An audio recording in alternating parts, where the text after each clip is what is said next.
De volta ao Conexão Potiguar, abraçando e agradecendo a você que nos acompanha aqui pela telinha da Band e também pelo portal de notícias do Rio Grande do Norte, www.potiguarnoticias.com.br. No programa de hoje nós estamos conversando com o candidato a prefeito da cidade de Natal, pelo Partido dos Trabalhadores, deputado Fernando Mineiro. E no bloco anterior nós deixamos uma questão em aberto, que é relativa à habitação. A cidade de Natal, ao mesmo tempo que cresce, ela verticaliza e poucos espaços há para ser construídos. Como enfrentar essa questão, deputado, da habitação? Olha, na verdade, a despeito de Natal ter uma Secretaria Municipal de Habitação, ela não tem uma política habitacional. Natal é uma das poucas cidades do Brasil que não acessou o programa Minha Casa Minha Vida. Por exemplo, Parnamirim, São Gonçalo, para dar dois exemplos, tem muito mais unidades habitacionais do Minha Casa Minha Vida do que Natal. Natal foi zero, não teve nenhum projeto aprovado no Minha Casa Minha Vida. Então, faltam projetos. Então, nós temos efetivamente problemas dos terrenos, mas isso pode ser resolvido. A Prefeitura pode buscar trocas, a pessoa pode fazer permutas, pode conseguir avançar nessa questão. Segundo os dados do IBGE, o censo agora de 2010, nós temos cerca de 80 mil pessoas em Natal que vivem em condições que eles chamam subnormais, não é? É um nome, assim, digamos, moderno aí da questão da favelização. Então, nós temos muita habitação precária em nossa cidade. Então, o governo pode, de um lado, fazer uma política ofensiva vinculada à questão do Minha Casa Minha Vida, pode fazer uma política de criar as condições para melhorar a habitabilidade de vários assentamentos, de várias regiões, de vários conglomerados urbanos, né, de várias áreas, várias comunidades, precisa melhorar e muito, né, nós temos condições de fazer isso, e o governo precisa pensar na regularização fundiária. Então nós estamos trabalhando essas três questões no nosso programa de governo. Uma política habitacional para traduzir a necessidade, atender as demandas de uma faixa da população, no sentido do recorte da população mais carente. A questão da habitabilidade, que é melhorar as condições de habitação de várias regiões, de várias comunidades. Por exemplo, você tem, ao longo do Rio Potengi, você tem uma série de localidades onde moram as pessoas em situação muito precárias. O governo tem que ter uma resposta para aquela questão. E outra, uma política de regularização fundiária. Grande parte dos imóveis de Natal não tem a documentação. Então, são essas três questões que nós vamos trabalhar na área de habitação em nossa cidade. A regularização fundiária é muito grave aqui, que causa insegurança jurídica, porque o percentual de falta da documentação do seu próprio imóvel é imensa. Né? É altíssima. É uma coisa que é, digamos assim, simples, né? Entre aspas, digamos, de fazer. O Ministério da Cidade tem um programa exclusivo de apoio, de incentivo para a questão da regularização fundiária. Então é preciso que o governo tenha iniciativa.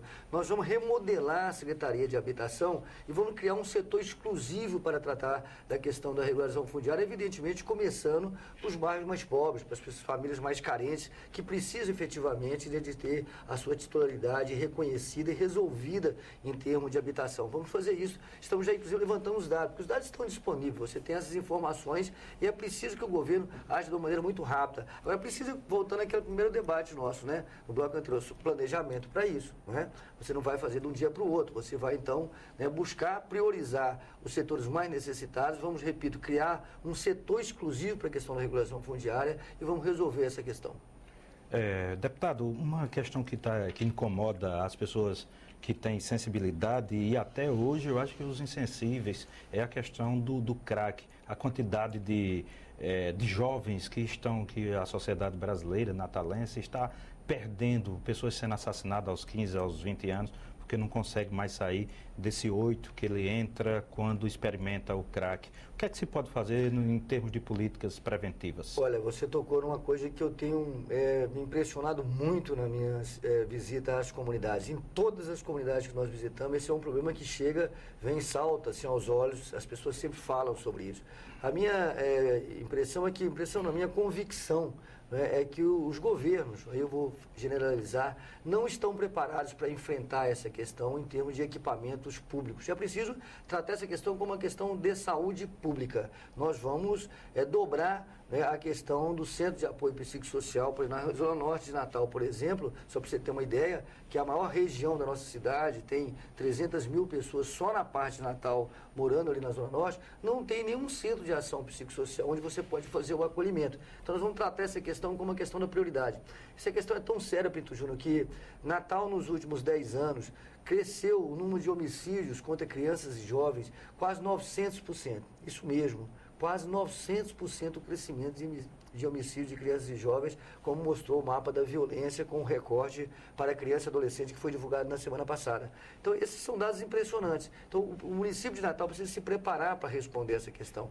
E a maioria dos dados, né, dos números, os índices vinculados à questão de assassinatos de jovens na nossa cidade tem a ver com a questão da droga. É muito, muito forte essa questão. Então, nós vamos enfrentar isso de uma maneira articulada. Lógico que o município sozinho não tem como resolver essa questão, mas tem como enfrentar, articulando com o governo do Estado, articulando com o governo federal. Recentemente eu conversei com uma autoridade da área de segurança e ele falou em 78% de homicídios relacionados ao uso e tráfico de drogas.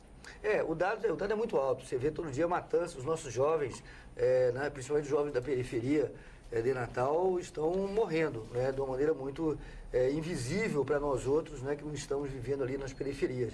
Então é muito grave essa questão. E eu acho que essa questão da segurança, ela tem que se dar de uma maneira articulada. E o município tem um papel fundamental nessa questão. Do meu ponto de vista, a gente não pode dizer, não, segurança é problema do Estado. Não. No nosso governo, segurança será um problema nosso também, do governo, e vamos agir com política pública, com questão de esporte, de cultura, de lazer, né, de educação, de saúde, para contribuir nessa questão do enfrentamento da violência, principalmente vinculada à questão das drogas. Candidato, nós temos pouco tempo, 1 minuto para encerrarmos o programa, mas eu queria um comentário do senhor sobre essa questão dos pedintes no trânsito, dessas pessoas que ficam no trânsito pedindo moeda, pedindo...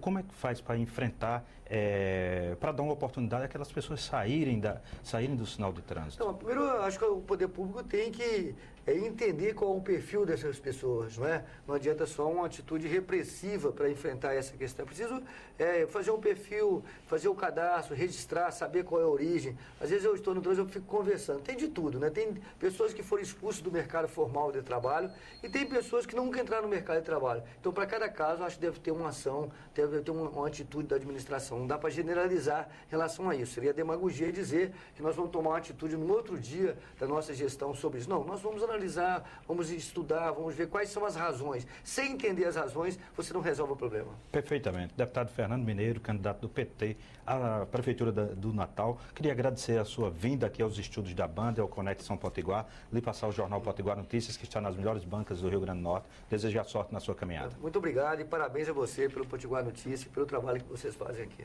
Muitíssimo obrigado, especialmente a você que é a razão de existir do Conexão Potiguar. Muito obrigado, um abraço e até mais.